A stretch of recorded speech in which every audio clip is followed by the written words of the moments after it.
There's music on that though, right? No. I mean, No. There's sound effects and stuff. So no accompaniment music. No, not on this part. Not on this I part. don't heard it. No, but there's lots of sound effects. There's also the sound of the zombies outside. What about when we close in on her and she's on the Oh, camera? it's pretty scary stuff. Oh, here, you want to watch this? Here, turn off the light.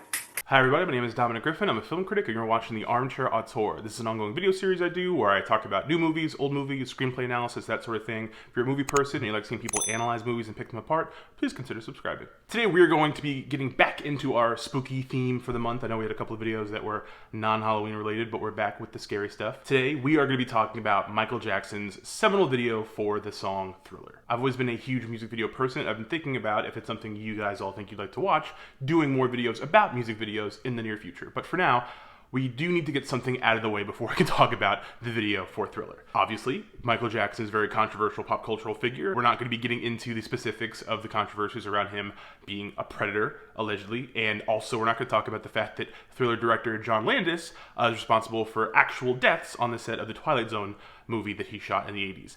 I just think that because both of these people have those histories, that I should acknowledge those things before I get to talking about a piece of art made by both of them 3 years before I was born. Now, my relationship with the video for the song Thriller is probably not dissimilar to that of many of the viewers watching this right now. Ever since I was a kid growing up, every time there was a sort of best of the music videos of all time list that like VH1 or MTV or BET would periodically put out, Thriller was always number one. Like, obviously, you always look forward to watching these hours-long blocks of videos, wondering what was going to be the top 10, and sometimes that was variable, but number one was almost always Thriller. So you'd always get to watch like all 13 minutes of Thriller at the end as the credits for the program went up. So Thriller has been something of a constant to me in my pop culture consuming existence. Now, the thing is, Michael Jackson's made like a lot of great music videos, right? Like, he's sort of like a vanguard in that regard. And often they're all varying on the same kind of handful of themes. Like, all of his best videos just beget similar versions of them later down the road. So like Beat It begets Bad, Thriller itself begets the video Ghosts, and then like something like Smooth Criminal becomes something like Brett Ratner's video for You Rock My World. Like,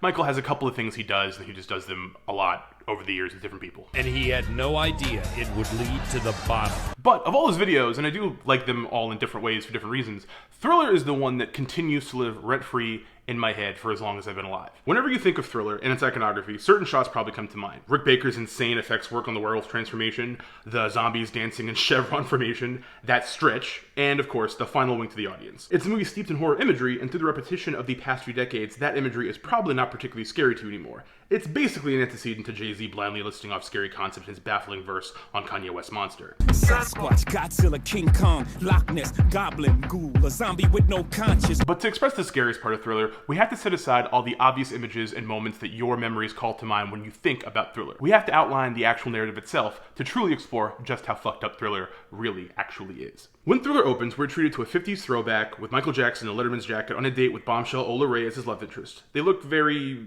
Grease. It's a sweet little setup, and then he turns into a werewolf and begins to chase her. Now, being on a date with a great guy who turns out to be a werewolf is scary. Even if me just saying it sounds like a throwaway line and Lance Morissette's ironic, it's definitely up there in terms of actual abject horror. But what's really scary is the next reveal. We cut to a modern, at the time, movie theater audience watching the movie we've just been watching. And who is there in the center of the fucking crowd? Michael Jackson and Ola Ray.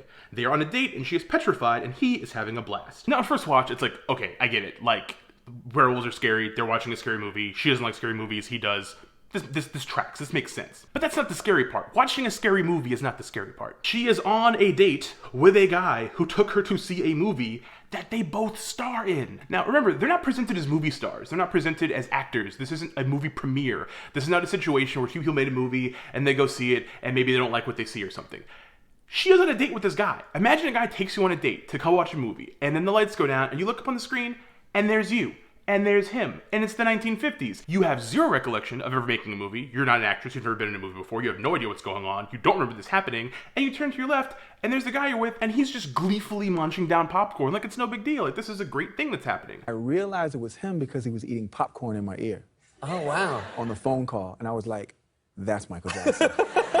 It's extremely unsettling. Now, if she doesn't remember being in the movie, what else does she not remember? Is she missing time? What is going on in this woman's world at this moment? No wonder she wants to get out of there. Would you want to stay? But it gets worse. When they leave the theater and she has trouble articulating the existential crisis she is no doubt experiencing, he starts singing and dancing and taunting her about this fear.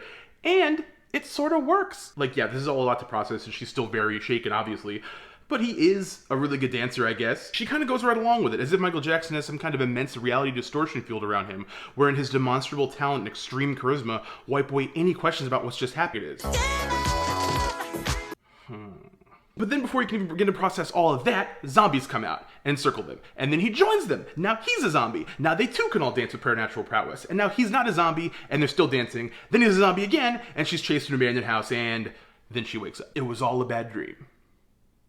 Or was it? Now, I know what you're all thinking. Okay, like, because of this ending in the Thriller video, this little twist ending, and that it was all a dream, everything that I pointed out beforehand makes more sense, right? Because, like, this fits basic, hazy nightmare logic. Like, all the inconsistencies, all the weird transitions and stuff. Like, that's the type of stuff that happens in bad dreams. So, of course, creatively, it sounds like a sound thing, right? This is just like a weird exploration of what nightmares are like. And horror movies and the horror genre in general are about nightmares. Seems to fit. But that final shot, that iconic image, is not just a cheeky little twist, okay? It basically proves that even if everything that we saw happened within the safety of a dream and was just her subconscious, you know, running amok and sharing all these crazy images that clearly haunt her, that last shot proves that her subconscious is in some way right, that he's not all there, that something about him is not correct. This guy is not quite right.